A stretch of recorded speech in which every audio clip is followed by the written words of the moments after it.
The economic convulsions that racked Western societies between the two world wars were seen at the time by most Marxists as being the breakdown of the capitalist system which Marxist theory had always predicted.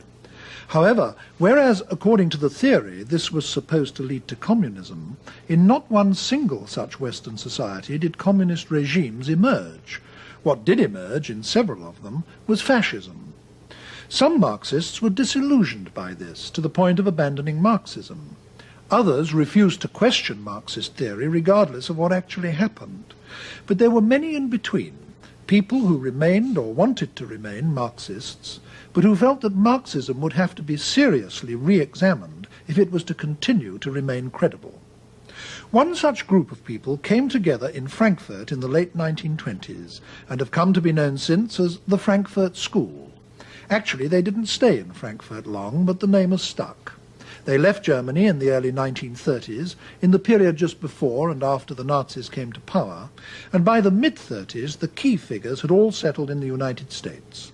These, to mention three, were Adorno, a man who seemed equally at home in philosophy, sociology and music; Horkheimer, a philosopher come sociologist, less brilliant than Adorno but perhaps more solid; and the one who has turned out in the end to be the most famous and influential of them all, the political theorist Herbert Marcuse. Their influence grew slowly, but grew nevertheless over a long period and reached a spectacular peak in the 1960s. Many things contributed to this. One was the powerful revisionist movement among Marxist in communist countries throughout Eastern Europe, culminating in the Prague Spring of 1968. This put the Frankfurt School in line for the first time with real-life developments inside the communist world. Another, obviously related, was the tremendous revival of interest in Marxism among people in the West, especially educated young people. This also culminated in 1968, the year which saw the high point of student violence all over Europe and the United States, and looked for a moment in Paris as if it might even come close to genuine revolution. The would-be revolutionaries of that day proclaimed one man more than others as their political mentor, and that was Marcuse. They painted the walls with phrases from his books in order to make it known to the world that they were going to turn his ideas into reality. And although the revolution didn't materialize, during the decades since then, the ideas of Marcuse and the Frankfurt School have come to dominate some of the social science departments in various countries in Europe, and through them to have a continued and very important influence on the young. Professor Marcuse, why should it have been to your writings that the revolutionary student movements of the 1960s and early 70s turned? Well, I was not the mentor of the student activists of the 60s and early 70s. What I did is formulate and articulate some ideas and some goals that were in the air at that time. That is about it. The student generation that became active in these years did not need a father figure or a grandfather figure in order to lead them to protest against a society which revealed daily its inequality, injustice, cruelty, and its general destructiveness. They could experience that. They saw it before their own eyes. As features of the society, I only mention the heritage of fascism. Fascism was militarily defeated. The potential for a repetition was still there. I would like to mention racism, sexism, the general insecurity, the pollution of the environment, the degradation of education, the degradation of work, and so on and so on. In other words, what exploded in the 60s and early 70s was a blatant contrast between the tremendous available social wealth and its miserable, destructive and wasteful use. And I think one might add, I mean, whether one agrees with your view on any or all of these matters or not, that the prevailing orthodoxies in philosophy in the colleges and universities throughout the West at this time simply didn't deal with these questions at all, did they? Certainly analytic philosophy didn't, positivism didn't, and so on. They did not. And we in Frankfurt and later in the United States could not conceive of any authentic philosophy which did not in one way or the other reflect the human condition in its concrete situation, the social and political situation, and so on and so on. For us, philosophy has always been, to a great extent, social and political philosophy ever since Plato. Yeah.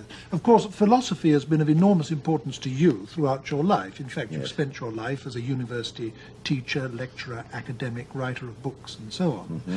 But one of the conspicuous features of the New Left movement that you have helped to father is its anti-intellectualism. Now, from the way you've lived your life, one wouldn't expect you actually to approve of that. On the contrary, I combated this anti-intellectualism from the beginning. The reason for this anti-intellectualism are, in my view, the isolation of the student movement from the working class and the apparent impossibility of any spectacular political action. This led gradually to some kind of, well, let me say, inferiority complex, some kind of self-inflicted masochism, which found expression, among other things, in this contempt for intellectuals because they are only intellectuals and don't achieve anything in reality. I must say it's of unique interest to hear criticisms of the New Left from you, of all people. While we're on this subject, what other important defects do you think that the New Left movement has developed as it has gone along? Well, I would mention perhaps as a main defect the unrealistic language and in many cases the totally unrealistic strategy among the New Left, by no means general, but very definitely among the New Left. The refusal to recognize that we are not in a revolutionary situation in the advanced industrial countries, that we are not even in a pre-revolutionary situation, and that the strategy has to be adapted to this situation. Secondly, among the New Left, again, that does by no means refer to all of the groups, among the New Left, the refusal to re-examine and to develop Marxian categories, to make a fetish out of Marxist theory, to treat the Marxian concepts as reified, objectified categories in order instead of becoming conscious finally of the fact that these are historical and dialectical concepts which cannot simply be transmitted, which have to be re-examined in accordance with the changes in the society itself. I must say it's enormously refreshing to hear these words from your lips. I mean, it shows that you are still thinking afresh when people who regard themselves as followers of yours and are young enough to be your grandchildren have stopped thinking in some cases.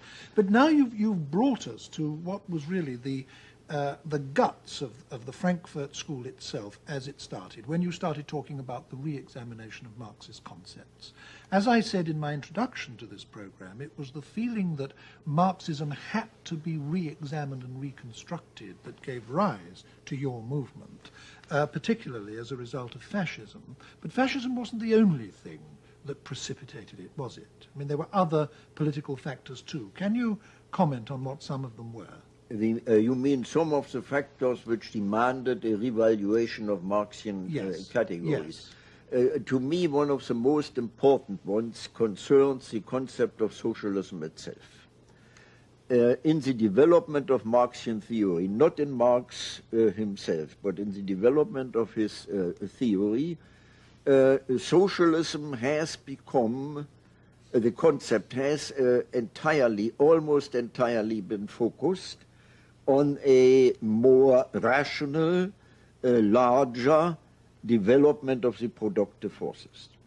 on an ever higher productivity of labor, on a more rational distribution of the project, instead of stressing that a socialist society, as Marx envisaged it, at least the younger Marx envisaged it, was a society qualitatively different from all preceding societies. Now, in what way qualitatively different? The main point, I would say, is for Marx, a genuine socialist society was a society in which the quality of life was decidedly different from the existing societies. Meaning, in a genuine socialist society, labor, full-time alienated labor, would no longer be the measure of wealth and value. In an authentic socialist society, men and women could live their life without fear, without being compelled to spend their entirely adult existence in alienated performances. This image has been obscured, and the result was some kind of frightening continuity between the developed and advanced capitalist societies and the image of a socialist society. Yes, socialism began to become like its enemy, so to speak. Exactly. I know from your writings that you had other very central criticisms of Marxist theory. Two that I would like to mention, partly because they're probably connected in your mind, is that you regarded Marxism as anti-libertarian, or at least insufficiently libertarian, as the Marxist tradition developed, and you also thought that it didn't take sufficient account of the individual. Now, it would be very interesting to hear you comment on those 2 points. Marx did not concern himself very much with the individual, and he didn't have to, because at his time, the very existence of the proletariat made this class a potentially revolutionary class. Now, things have changed considerably since. You know, the question is to what extent can the present working class in the advanced industrial countries still be called a proletariat? The Western European countries have abandoned this concept altogether. Now, what has taken place is a large-scale integration of perhaps the majority of the population into the existing capitalist system. The organized working class, at least, no longer has nothing to lose but its chains, but a lot more. And this, in turn, took place not only on a material but also on a psychological basis. The consciousness of the dependent population changed. It was one of the most striking phenomena to see to what extent the ruling power structure could manipulate, manage, and control not only the consciousness, but also the subconscious and unconscious of the individuals. Therefore, my friends at the Frankfurt School considered psychology one of the main branches of knowledge that had to be integrated with Marxian theory. By no means replacing Marxian theory, but taking it into Marxian theory. You yourself have done a lot in your writings to try to marry Freudianism and Marxism, and I think that some people would say that this simply can't be done because the two patterns of explanation are incompatible with each other. I mean, to put it extremely briefly, Marxist theory locates the ultimate level of explanation of human affairs in technique. The theory, put very simply, is that the level of development of the means of production in a society at any given time determine the formation of classes in that society, and that in turn determines the relationships of individuals to each other, and on that basis grow up what Marxists call the superstructure of ideologies, religions, philosophy, art, and so on. Now, according to Freud, something entirely different is the ultimate explanation of human behavior. The ultimate explanation, according to him, lies in the repressed contents of the unconscious, our unconscious wishes, fantasies, fears, feelings, and so on, which are repressed as a result of distortions in our earliest relationships, above all with our parents. And he explains not only social behavior, but also ideologies, art, religion, and so on, in terms of the externalization of the repressed contents of the psyche. Now, these are two entirely different kinds of explanation of the same set of phenomena. How can you possibly marry the two into a single theory? I think they can easily be married, and it may well be a very happy marriage. I think there are two extremely different interpretations of two different levels of the same whole, the same totality. The primary drives, the unconscious primary drives, which Freud stipulated, namely erotic energy and destructive energy, eros and thanatos, develop within a specific given social framework, which in one way or the other regulates the manifestation of these primary drives. Now, the social impact goes even further than that.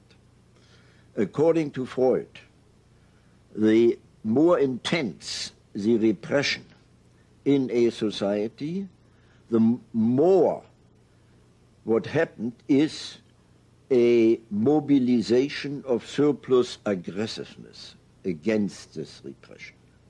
Now, since, again according to Freud, repression is bound to increase with the progress of civilization, at the same time and parallel to it, aggressive energy, surplus aggressiveness, is going to be mobilized and is going to be released. In other words, with the progress of civilization, we will have a progress in destructiveness. And it seems to me no hypothesis can better explain what happens today than that. I think the following thought will occur to some people listening to our discussion up to this point.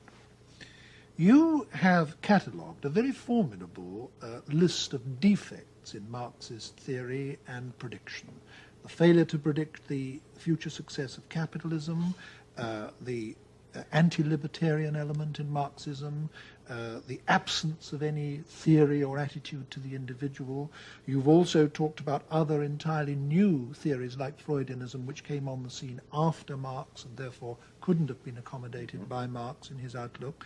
A lot of people will say, well, since you were so conscious of this enormous range of defects in Marxism, why did you want to remain Marxists? I mean, why try to hang on to a discredited or falsified theory? Why not try to liberate your thought categories from that altogether and actually look at reality afresh? Easy answer, because I do not believe that the theory as such has been falsified. What has happened is that some of the concepts of Marxian theory, as I said before, will have to be re-examined. But this is not something from outside brought into Marxist theory. That is something Marxist theory itself, as a historical theory, demands. Now, it is relatively easy for me to enumerate, to give you a catalogue of the decisive concepts of Marx which have been corroborated in the development of capitalism. The concentration of economic power, the fusion of economic and political power, the increasing intervention of the state into the economy, the increasing difficulties in stemming the decline in the rate of profit, the need for engaging in a neo-imperialism in order to create markets and possibilities of enlarged accumulation of capital, and so on. I think this is a formidable catalogue, and it speaks a lot for Marxian theory. Well, I don't want to get into a political argument. I'd love to do that, as a matter of fact. But, well, the purpose of this program is to elicit your views on a further range of topics. But I can't let what you've said just pass like that. I mean, to take only the first two of your list, you said that there's been increasing concentration of economic power, but surely through the invention of the joint stock company, the ownership of capital has been more widely dispersed than ever before. You talk about the convergence of economic and political power. I would say yes, but what has happened in the West, at least, is that the decisive control over the economy has passed into the hands of elected politicians, who in the democracies are directly elected by the mass of the people, and they take the basic economic decisions in the society. Well, you know that with your first statement about the joint stock companies, you express one of the main concepts of Marxist revisionism, introduced first by Engels himself. They considered the joint stock companies with a dispersed ownership already as pre-forms of a socialist society. Now we know today that this is obviously wrong, and you will not maintain that, for example, in the great multinational corporations, the stockholders control the policy, national and global, of these corporations. It is not the ownership alone that matters, but the control of the productive forces, which is decisive.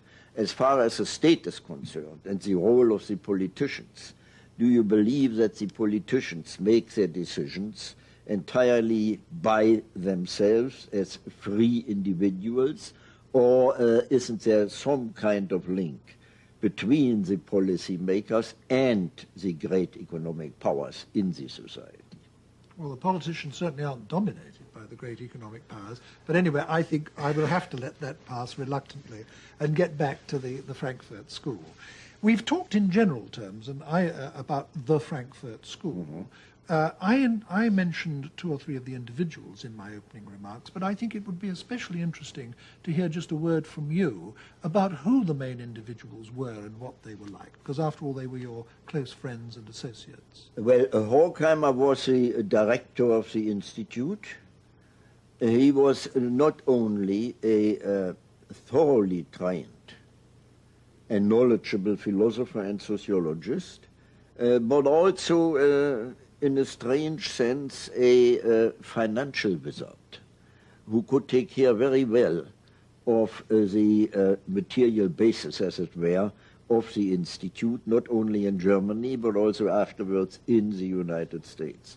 A brilliant man, and nothing that was written in the periodical of the institute and afterwards was written without previous discussion with him and with the other collaborators at the Institute. Adorno, a genius. I have to call him a genius, because I have never seen anyone who was, as you already mentioned, so equally well at home in philosophy, sociology, psychology, music, whatever it may be. It was absolutely amazing. When he talked, it could be printed without any change. It was perfectly ready for print. Then are those who are unjustly neglected or forgotten. Leo Lowenthal, the literary critic of the Institute, Franz Neumann, a brilliant legal philosopher, Otto Kirchheimer, equally well familiar in legal philosophy, Frederick Pollock, and especially Hendrik Grossman, the most orthodox of all Marxist economists I have ever met. He predicted the collapse of capitalism for a very specific year he gave. In the meantime, it turned out it wasn't quite correct. Like the medieval churchmen predicting the end of the exactly, world. Yes. Exactly. And Pollock, who after all wrote, I think, the first article, in which he tried to argue that there are no compelling internal reasons why capitalism should collapse. Now, one of the things that you all as a group pioneered in the perhaps late 20s and certainly early 30s was the shift of interest in Marxist studies back from the works of the mature Marx to the works of the earlier Marx, the things he wrote when he was more directly under the influence of Hegel. And one of the many things I think that came out of that, which has been of continuing influence ever since, is an interest in the notion of alienation. I think alienation in its modern sense was coined by Hegel, taken up and given a new significance by Marx, and then almost, you can say, fell out of Western thought for nearly 100 years. And you, plural, were instrumental in bringing it back, weren't you? It would be very interesting to hear your comments on the importance of this idea. Well, that's a very complicated story. According to Marx, alienation was a socio-economic concept. And it meant, basically, this is a very brutal abbreviation, that under capitalism, men and women could not, in their work, fulfill their own individual humane faculties and needs. That this was due to the capitalist mode of production itself, and could only be remedied by radically changing this mode of production. Now today, the concept of alienation has been expanded and extended to such an extent that this original content is almost entirely lost. An extension all too easy, which I consider not only premature, but also wrong, because, for example, not every kind of trouble or problem someone has with his girlfriend or a boyfriend is necessarily due to the capitalist mode of production. In other words, you think that the idea has been trivialized. Trivialized, and it very needs to be restored. Yes, and that it's in its original significance, it is of fundamental importance. Fundamental. Yes. We've talked up to this point in our discussion in rather negative terms. We've talked about what the Frankfurt School was against. We've talked about its critique of Marxism and, at least by implication, its critique of the capitalist system. What was its positive contribution? Well, I would say, to start with the easiest one, one of its decisive positive contributions was a prediction of fascism long before it actually happened. Secondly, what Horkheimer himself considered as a distinguishing characteristic, the interdisciplinary approach to the great social and political problems of the time, cutting across the academic division of labor, applying sociology, psychology, philosophy to the understanding and developing of the problems of the time. And in my view, the most interesting contribution, the attempt to answer the question, what actually has gone wrong in Western civilization, that at the very height of technical progress, we see at the same time the opposite as far as human progress is concerned. Dehumanization, brutalization, the torture again as normal means of interrogation, the wasteful development of nuclear energy, destructiveness everywhere, and so on. How has this happened? And he, especially Horkheimer, but also the others, went back into not only a social but also intellectual history, and tried to define the interplay between progressive and repressive categories throughout the intellectual history of the West, especially in the Enlightenment, for example, which is usually considered as one of the most progressive phases in history. And the Frankfurt School pointed out to what extent this apparently perfectly clear progressiveness, this liberating tendency, was at the same time tied up with regressive and repressive tendencies. This picture that you paint of a group of Marxists almost obsessed with the question, what has gone wrong, suggests to me a politics of disillusionment. I mean, there seems to be an aura about it of disappointed hopes, disappointment with a Marxist theory, disappointment perhaps even with the working class itself for failing to be an effective instrument of revolution. Was there something disappointed or disillusioned or pessimistic at the center of your approach in those days? Well, if disappointment means, as you formulated, disappointment with the working class, I would decidedly reject it. None of us has a right to blame the working class for what it is doing or what it is not doing. So this kind of disappointment, certainly not. There was indeed another disappointment, and that seems to me a very objective attitude.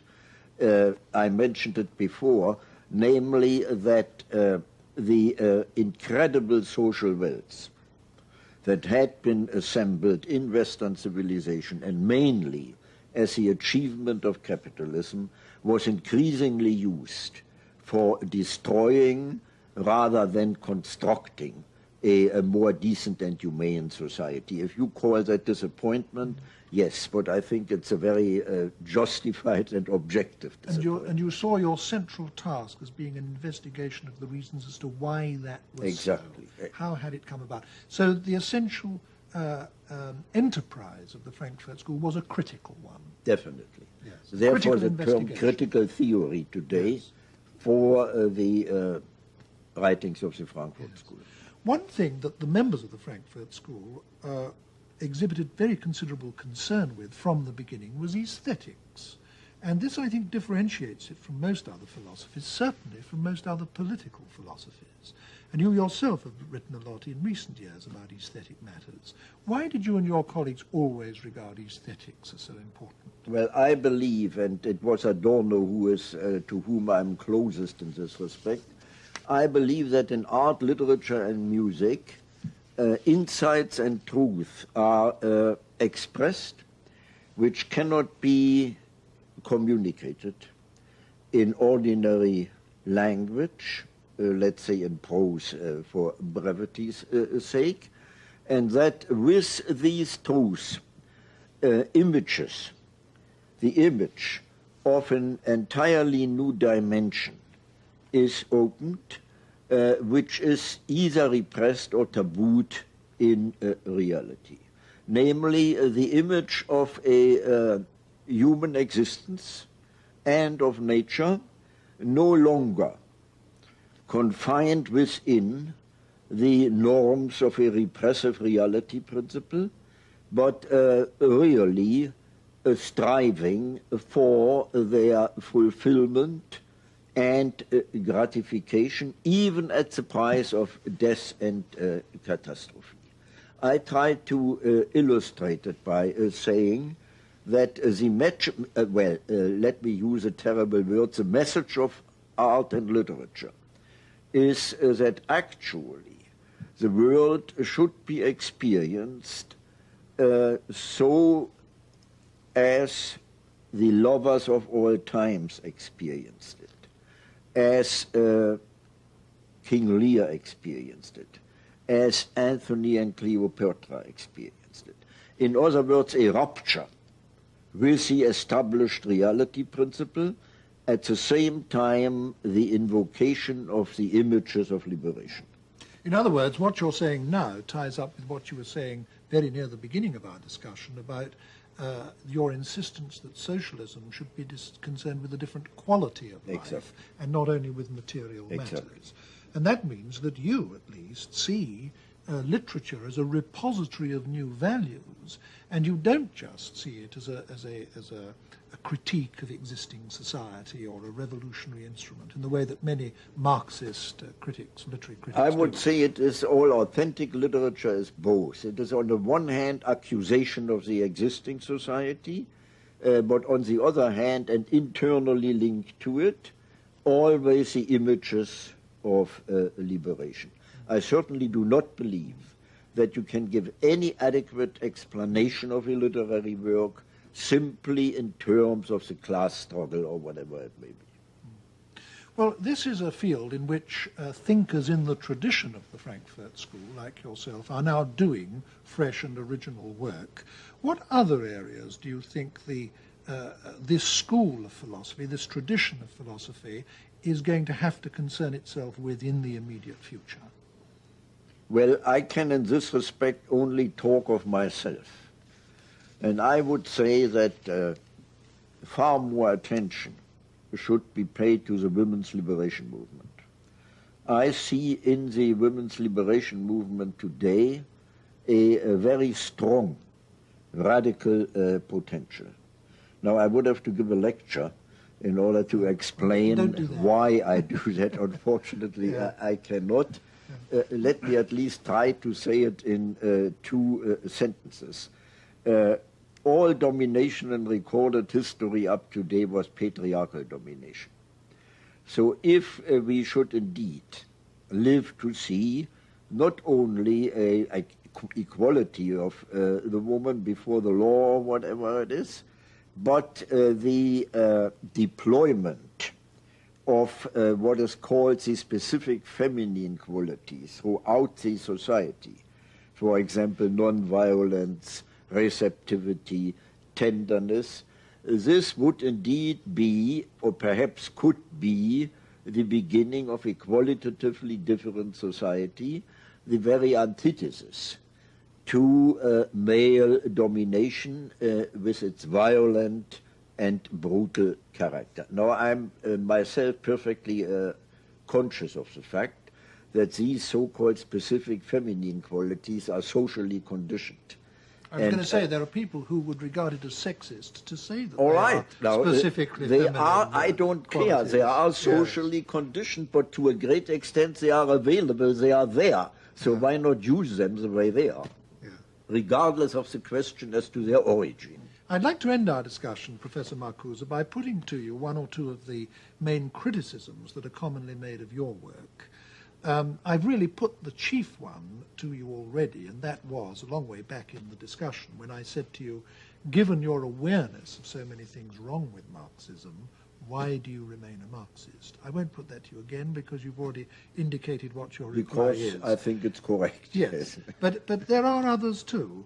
For example, it's commonly said of the New Left movement that has developed to such a large degree out of your work that it is elitist, that you have these little groups of, for the most part, middle class and some would say self-admiring intellectuals, divorced from the working class, as you yourself acknowledged earlier, regarding themselves as the instruments of revolution. And that the whole thing has become trendy, has become fashionable, and above all has become dissociated with the real working class that it was all supposed originally to be about. Well, the term elitist I would reject entirely. I think it is another expression of the self-inflicted masochism among the New Left. It isn't an elitism. What we have are simply groups, which I would like to call catalyst groups, which, because of the privilege of their education and training, indeed develop intelligence, theory, as remote from the material process of production. That cannot be remedied by any dictum. This can be remedied only in the process of change itself. Now, I have never maintained that these catalyst groups could ever replace the working class as subjects and agents of the revolution. They are educational groups, mainly political, but not only political education. Their main task is the development of consciousness, trying to counteract the management and control of consciousness by the established power structure, and so on. But they are certainly not a substitute for the working class itself. Now, the second point you brought up, the language. To a great extent, now, I this agree. was, if I may stop you here, Professor Marcuse, this was something I said to you before we went on the air to tape this program. So let me say it again so that the viewers will know. This was something that I was saying in criticism of you when we were talking earlier. What I said then, and I'll repeat it now, is that I think something that may sound like a trivial criticism, but is not trivial, is that so many of the writings of the Frankfurt School are in fact very, very difficult to read. Worse than that, they're turgid, sometimes unintelligible. I exempt, and I do it sincerely, yours from this. Your writings they're are bad enough. Your writings, Adorno, for example. Earlier in this discussion, you described Adorno as a genius. Now, I find some Adorno literally unreadable. Now, that seems to me to constitute an enormous barrier between the ideas you were trying to disseminate and the public you were trying to disseminate them to. And this is a serious criticism. And if anything, it's made greater by the fact that other alternative philosophies are often expounded by writers who are very good writers. For example, in the analytic tradition, there is almost a tradition of wit and verve. I mean, Bertrand Russell won the Nobel Prize for Literature. So, incidentally, did Jean-Paul Sartre, probably the leading exponent of existentialism. So, when one reads existentialism or analytic philosophy, you conceded Heidegger. Well, I deliberately didn't mention Heidegger because he doesn't fit my thesis. Exactly. But nevertheless, I think it is fair to say that the writings of the Frankfurt School as a whole are extraordinarily turgid. Now, why was that? Why is it? Well, to a great extent, to some extent, I agree with you. And I confess that there are many things in Adorno I don't understand. I want at least to say one word about his justification.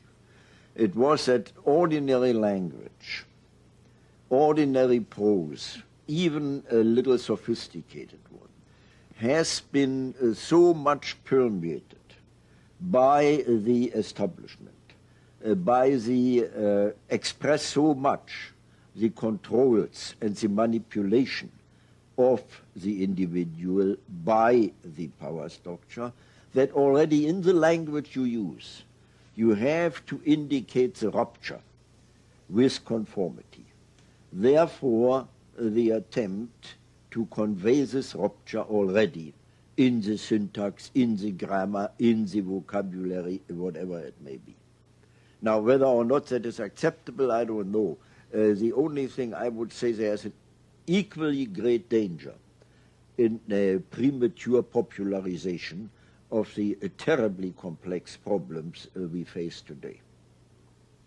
We've reached the end of our discussion now, Professor Marcuse, but to close, I would like to put a personal question to you, and I do it because you've had an experience in life which must have happened to remarkably few human beings in history.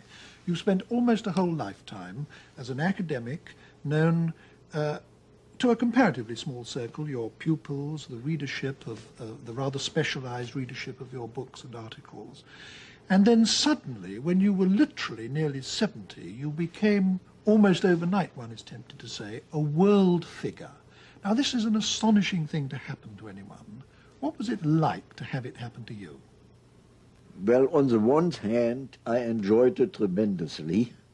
On the other hand, I found it somehow not deserved.